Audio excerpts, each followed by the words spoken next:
la place d'un bilan et d'un suivi RNP dans le suivi individuel du footballeur. Dans cette réflexion, dans ce quart d'heure labo, donc aujourd'hui, on est avec Romain pour parler autour justement d'un suivi d'un footballeur.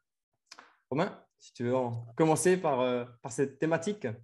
Ouais, ça vient de footballeurs qui m'écrivent assez souvent sur justement est-ce que ça vaut le coup que je vienne te voir au Luxembourg pour faire un bilan sur la posturologie et tout.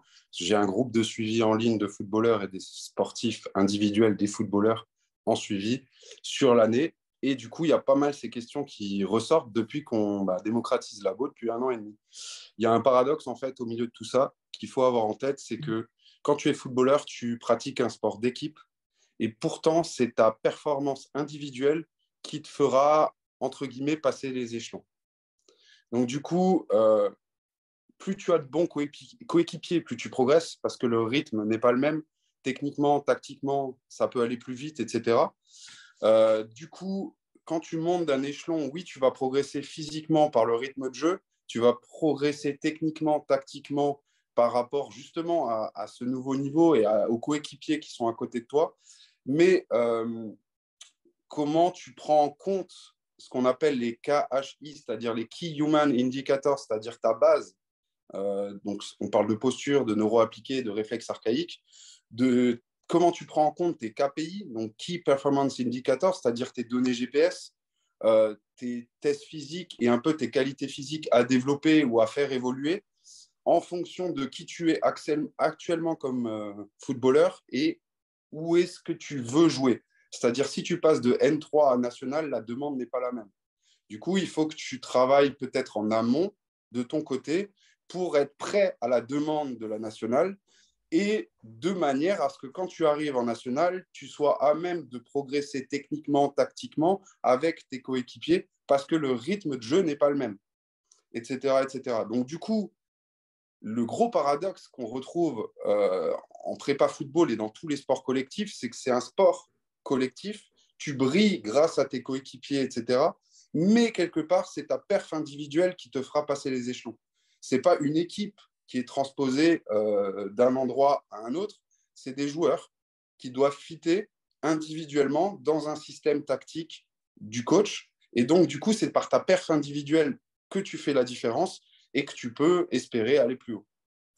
Ça rejoint l'expression que j'aime toujours dire, le football ou les sports collectifs, Mmh. c'est un sport individuel dans un sport collectif. Et ça rejoint ce que tu dis, c'est-à-dire que si demain, il y a un coach qui vient te voir, ou il y a les recruteurs, il y a les scouts, etc., bah, ils vont recruter un joueur, peut-être deux, ils ne vont pas recruter une équipe. Donc, à la fin, ça rejoint qu'il faut que toi, individuellement, il faut que tu sois fort au sein d'une équipe qui soit forte. Parce qu'après, tirer l'épingle du jeu quand ton équipe prend le bouillon, entre guillemets, bah, ça reste toujours Mmh. plus difficile. Yes. Et donc, du coup, la question centrale, c'est la place d'un bilan RNP. Donc, quelque part, c'est la place de RNP dans la prépa physique.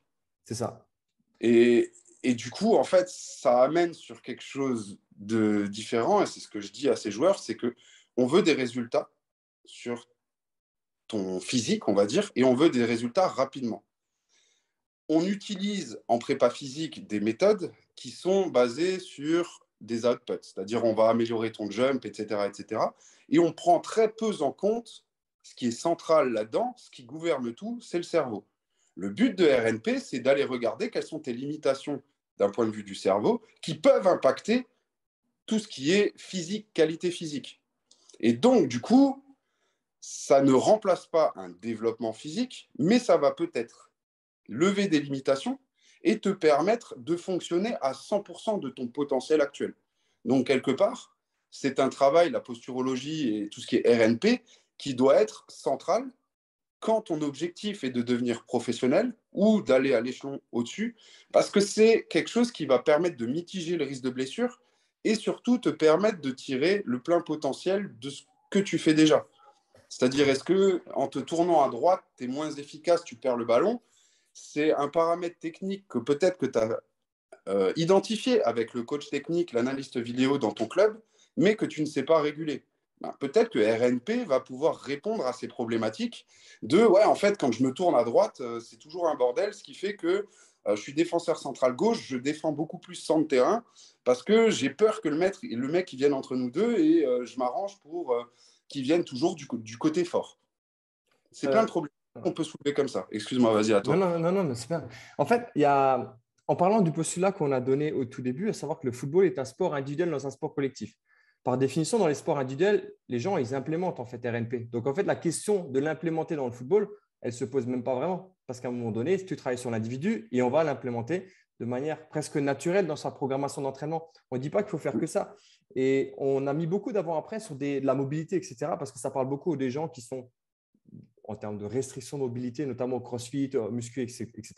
Mais si tu regardes en foot, pareil, ils sont raides aussi. Mais à un moment donné, et ça prend les mêmes principes. C'est-à-dire que oui, on gagne une mobilité. Après, on va l'entraîner pour garder cette mobilité. En foot, c'est pareil. Tu as pris l'exemple, le mec qui part à gauche. Ben, une fois qu'on a donné accès à ce côté gauche, plus ou moins, ben après, c'est à toi, en tant que coach, de travailler les changements de direction, la prise d'info dans ce côté gauche. Une fois qu'il a accès à travers NP, après, tu l'entraînes, entraînement technico-tactique, pour pouvoir garder ses gains finalement. Parce que c'est pareil, si tu le fais de manière analytique et après tu ne le transposes pas sur le terrain, c'est bien, mais tu passes à côté d'une certaine étape non négligeable pour la performance.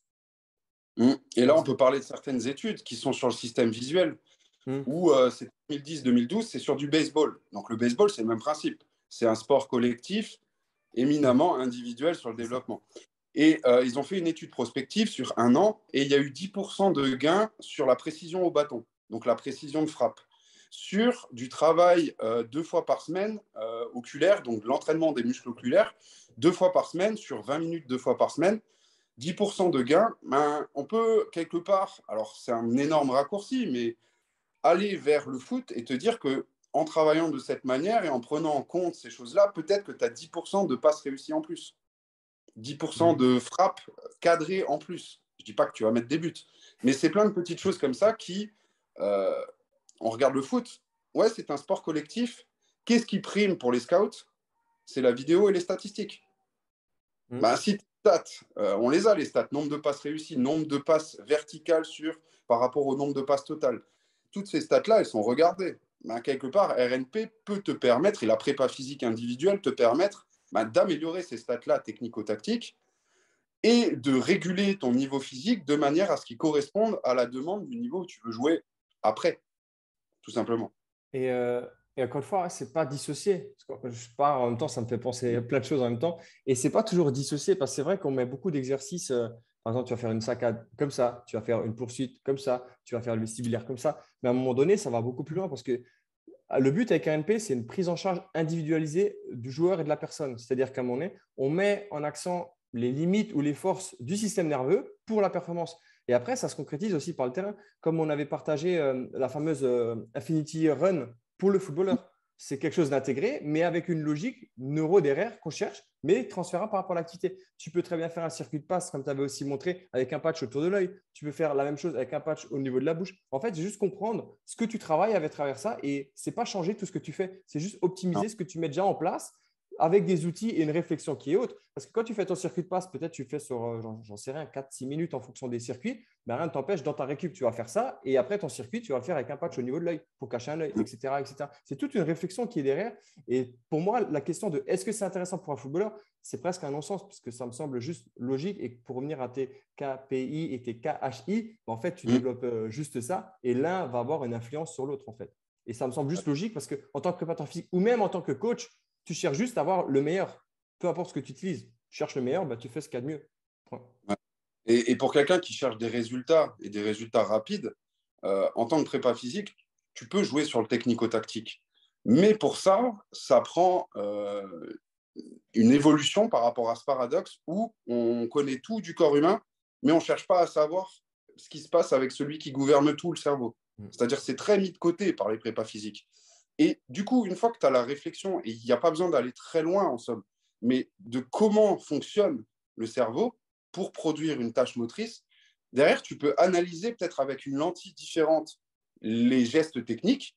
Et grâce à cette analyse, tu vas pouvoir mettre en place des situations qui vont permettre aux sportifs, et donc en l'occurrence ici aux footballeurs, d'avoir une meilleure prise d'information sur le terrain, d'avoir une meilleure réactivité, d'avoir de meilleurs changements de direction, d'avoir un meilleur placement par rapport aux collègues, d'avoir une meilleure frappe de balle, un meilleur toucher de balle, etc. etc.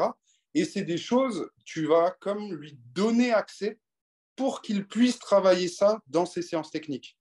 Mais si quelque part, au départ, tu ne lui donnes pas accès, il y a toute cette histoire de ouais, je comprends pas, il ne change pas de pattern de course, pourtant on fait que des gammes dans tous les sens.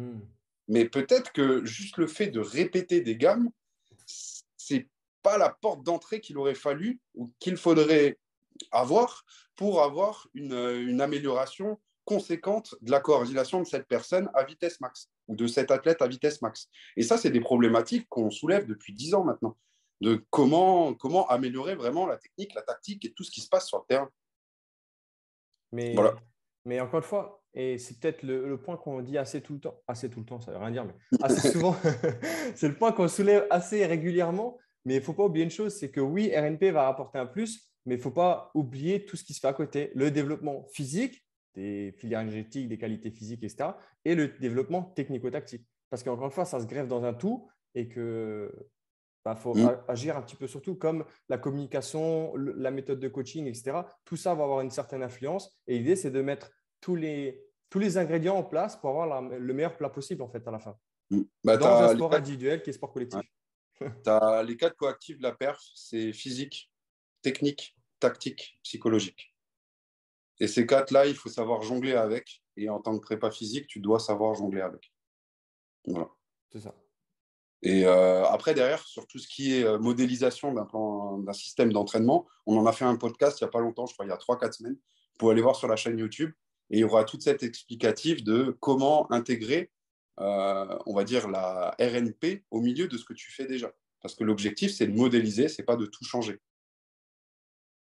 C'est garder des principes et comment tu viens agrémenter chaque… Parce qu'encore une fois, si aujourd'hui tu es préparateur physique ou même coach, ça dépend un petit peu dans quel secteur tu es, à un certain niveau, c'est que ce que tu fais, c'est bien. Maintenant, l'idée, c'est pas changer tout ça. C'est comment est-ce que tu peux encore chercher encore plus, encore plus, encore plus. Et c'est pas tu effaces tout. Voilà. C'est bon, Romain? Ouais, on est bon. Je pense que ça fait bien un quart d'heure. Sinon, on va trop partir trop loin. Faut pas qu'on aille enfin une modélisation, ça dure 15 minutes, ça dure 40. Bref. Ouais.